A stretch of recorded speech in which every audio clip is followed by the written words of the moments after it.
Hello बच्चों, कैसे हैं आप सब। तो आज हम हिंदी व्याकरण पढ़ने जा रहे हैं। तो इसका नाम है पाठ्य पुस्तक का व्याकरण सुधा।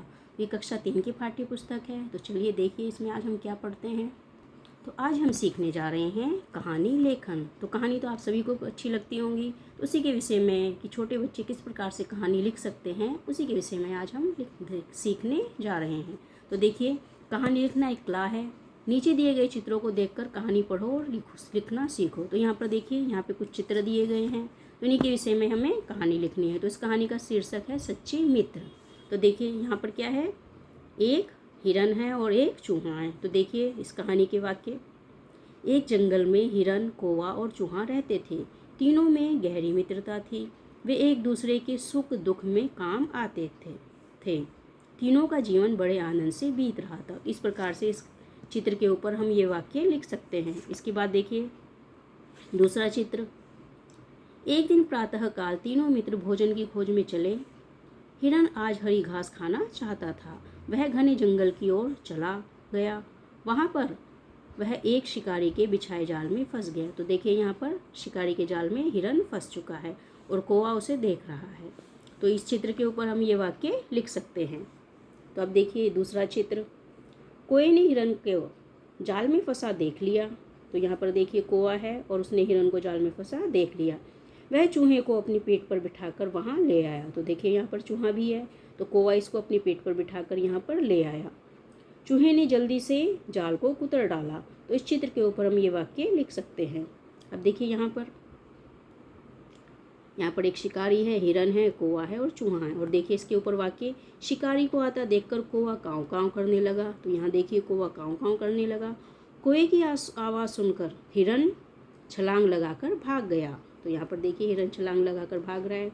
इस तरह सच्ची मित्रता से हिरन की जान बच गई। तो यहाँ पर देखिए तीनों ने मित्रता निभाई। तो इससे क्या हुआ फ़ायदा, इससे हिरन की जान बच गई। तो इस प्रकार चित्र के आधार पर हम क्या कर सकते हैं, कहानी की रचना कर सकते हैं। तो यहाँ पर देखिए, यहाँ पर 4 चित्र हैं और 4 चित्रों के ऊपर ये इतने सारे वाक्य लिखे गए हैं। इस प्रकार से छोटे बच्चे जो हैं चित्रों के आधार पर कहानी लेखन कर सकते हैं। तो चलिए अब एक और कहानी आपको दिखाते हैं। अब यहाँ देखिए, अपना काम स्वयं करो। तो यहाँ पर देखिए चित्र दिया गया है, इसके ऊपर एक कहानी है। तो चलिए वो कहानी आपको सुनाते हैं। एक चिड़िया अपने 3 बच्चों के साथ एक खेत में घोंसला बनाकर रहती थी। एक रोज़ जब चिड़िया दाना लेकर लौटी तो चिड़िया के 2 बच्चों ने कहा, आज किसान के चाचा आए थे और वे कह रहे थे कि कल खेत की फसल काट देंगे। चिड़िया ने कहा, डरो मत, कुछ नहीं होगा। और सचमुच कुछ नहीं हुआ। कुछ दिनों बाद चिड़िया के लौटने पर फिर बच्चों ने बताया कि आज किसान के भाई आए थे और कह रहे थे कि कल फसल काट देंगे। चिड़िया ने फिर दोहराया, डरो मत, कुछ नहीं होगा। और सचमुच कुछ नहीं हुआ। कुछ दिनों के बाद चिड़िया के लौटने पर दोनों बच्चों ने कहा कि आज किसान स्वयं आया था और वह कह रहा था कि कल फसल काट लेंगे। चिड़िया बोली, अब यहाँ से जाने का समय आ गया है। आज किसान स्वयं आकर फसल काटने की बात कर रहा था। इसका अर्थ है कि कल फसल अवश्य कट जाएगी। अपना काम स्वयं करने से ही होता है, कोई और हमारा काम नहीं करता। यह कहकर चिड़िया अपने तीनों बच्चों को लेकर वहाँ से उड़ गई। और अगले दिन वास्तव में किसान ने फसल काट दी। तो देखिए अपना काम स्वयं करना चाहिए। यहाँ पर देखिए किसान ने अपना काम, जब स्वयं आया किसान, तब चिड़िया को भरोसा हो गया कि अब फसल कटने वाली है।